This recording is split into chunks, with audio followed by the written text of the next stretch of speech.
So I'm almost finished the haft for the new type Tomahawk that I built with Beau Beckett and Chris Johnston a few weeks ago. And I'm pretty pleased with how it turned out for first attempt. I'm going to be making a lot more of these. But I thought I'd tell a wee bit of history about the Tomahawk and why it was one of the most favored trade items on the continent. So two things collide to make this happen. When Europeans arrive, we have Stone Age people here. One of their favorite weapons was the war club, and also war clubs made from stone. Now, this isn't a war club, it's actually a splitting maul. But if you can visualize that end, coupled with one on the other side for balance, they would attach that to a wooden shaft with rawhide to tighten it up, and that was their preferred tool. But now come the Europeans, and along comes steel. So now they've got steel knives, and they've got steel tomahawks. And you can quickly see why the natives took to both this material and this item. So this is the original one that I showed in the construction.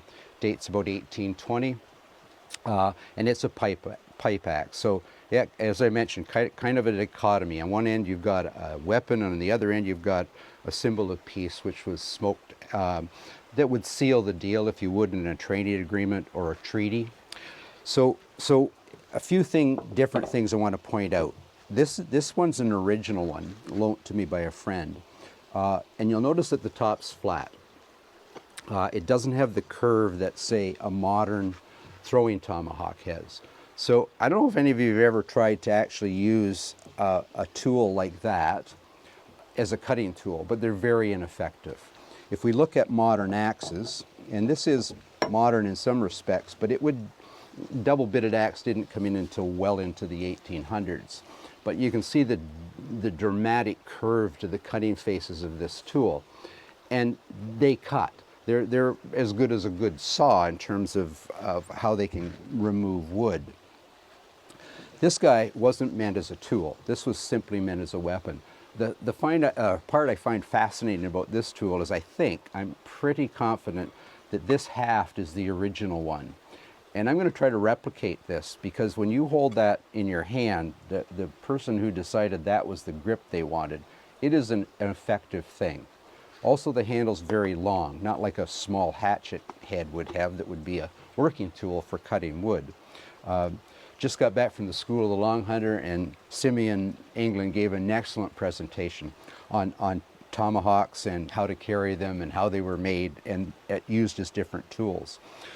So very quickly they become this item, as I mentioned, commonly traded.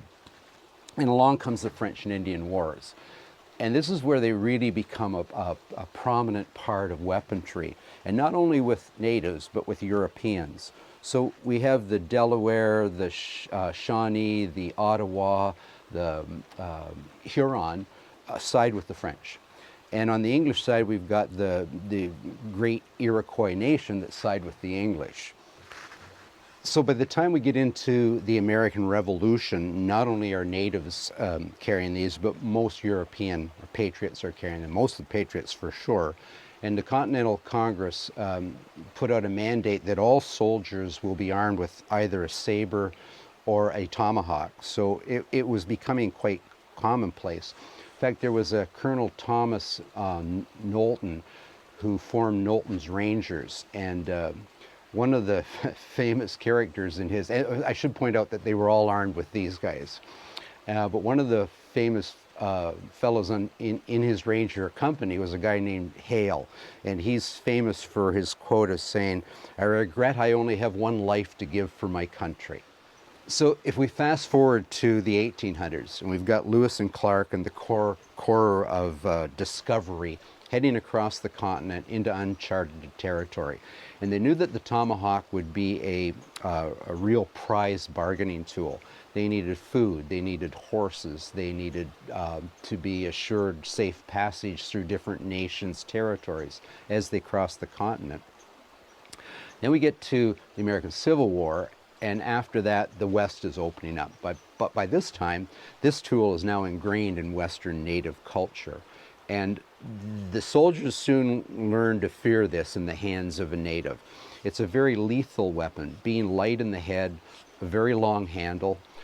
It would deal an awful lethal blow to anybody that this came in contact with. So along comes modern warfare. I'm going right from Jamestown to, to modern times, and I literally mean modern. World War I, World War II sees the end of this as a weapon. It's no longer used. But move forward a little bit further, we get to the war in Vietnam. Now we're talking jungle warfare. And soldiers started to carry these because a lot of it was hand-to-hand combat, and this was the tool to have on hand. I mean, fighting was so close, the preferred weapon gun that a lot of the American soldiers carried during that war was a 12-gauge shotgun. That's how close the fighting was. And when it got hand-to-hand, they wanted one of these with them. Now we can fast forward even a little bit further, and we get to modern tomahawks. And we think, okay, that technology is gone. But if we get to Afghanistan, we get to the Iraq War, the American soldiers carried a weapon that looked pretty much like that, if not this very model. And it could be used for a lot of things, hand-to-hand combat, although I probably would say it wasn't used often for that, but it could puncture tires, it could open a 45 can of fuel in a pinch. So that's sort of in very briefly, the history of it. So again, we have tools. This is a modern throwing tomahawk, and again, curved like an axe, and it's done that so that it rendezvous in places we can actually have these competitions and put this into a block of wood. Split some playing cards, that sort of thing. But tomahawks were designed for one purpose only. As I said, they are horrible at cutting wood, and they are great as a weapon. They're almost always flat on the top, as you can see from this original piece.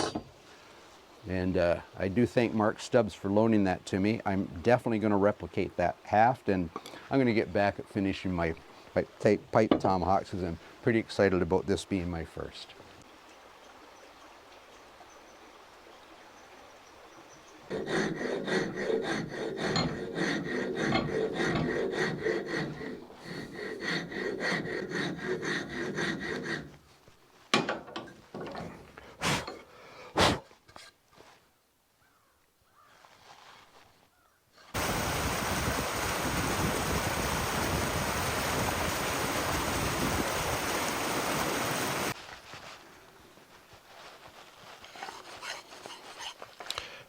I've had this in and out of this shaft about, I don't know, 40 times, but I'm awful close. So what I'm doing is, first of all, I should point out, this is the first pipe tomahawk I've ever built, and it's coming along. And that darn hole's darn plumb. It's dead center, so that's a good start. But we're almost there. So what I've been doing, I should also point out that those of you who know Simeon England's work down there in the States, he's a pipe tomahawk builder, blacksmith extraordinaire, and he's been giving me some counsel, and a shout out to him because I really appreciate what he's done. So basically, I'm using the lantern here to soot the area that I'm going to have to work. And as I get close to the final bit, I'm just sliding the head on,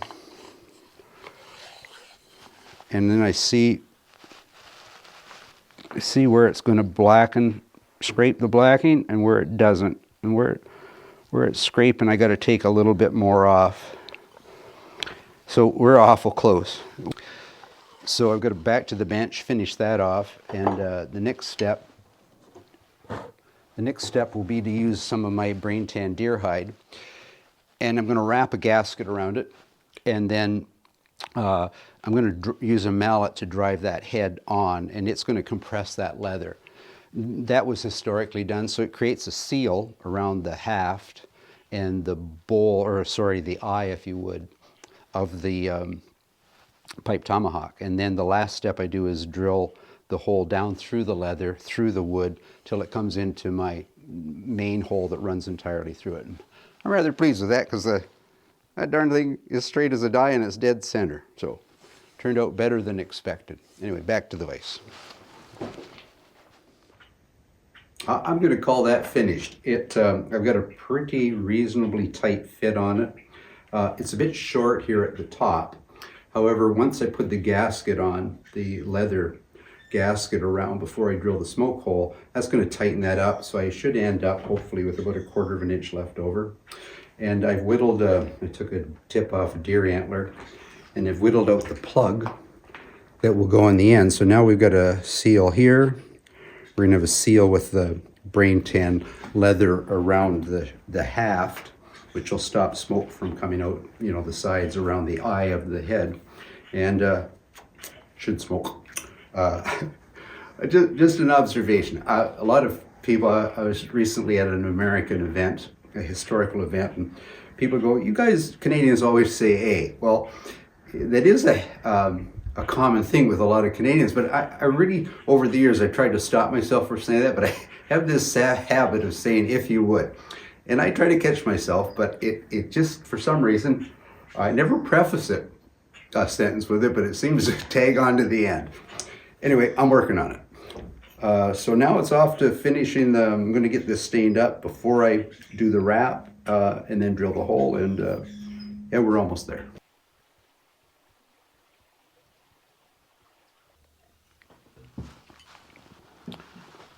Okay, an exciting day. I'm finished my pipe Tomahawk axe, and a big shout out to Beau and Chris, who kind of tutored me through the blacksmithing portion of it.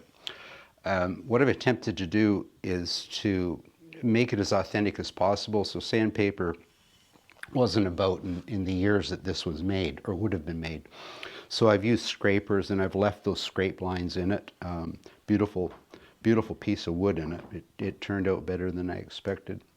So I'm going to see if it actually works. And this isn't an endorsement for smoking, because, well, given what we know about this particular plant, the tobacco plant, it is just simply a bad idea. But for thousands of years, this was an integral part of indigenous culture. Tobacco was a sacred plant to them, and it was used in ceremony, it was used in prayer, and it was believed that as the smoke rose from the pipe, that it gave this link, if you would, to the spiritual world and a direct connection to their creator. So we're going to fire this thing up and see if it actually works. It would be nice to think it would. I have great expectations that it will. But a wee bit of history about tobacco. Tobacco makes its way to Europe in 1556 to France. That's the first exposure to the plant in Europe as we know it. And then so 56, 58 it makes its way to Portugal, 59 to Spain, and 1665 to England. And the first person to successfully grow a commercial crop of tobacco was a guy by the name of John Rolfe, and he resided there in Virginia. And within 7 short years, it became the #1 export from the colonies.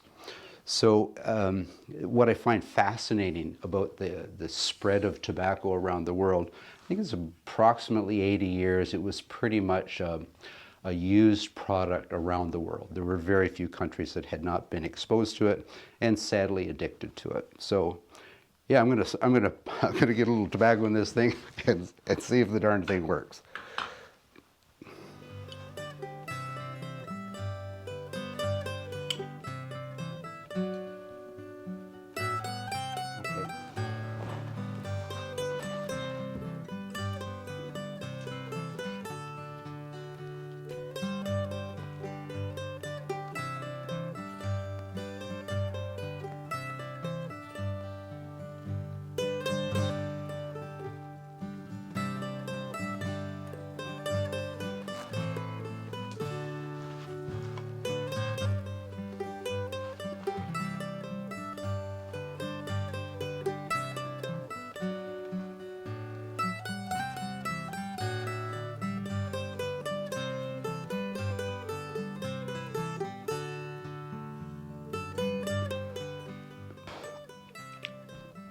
There we have a working pipe tomahawk. That's just grand.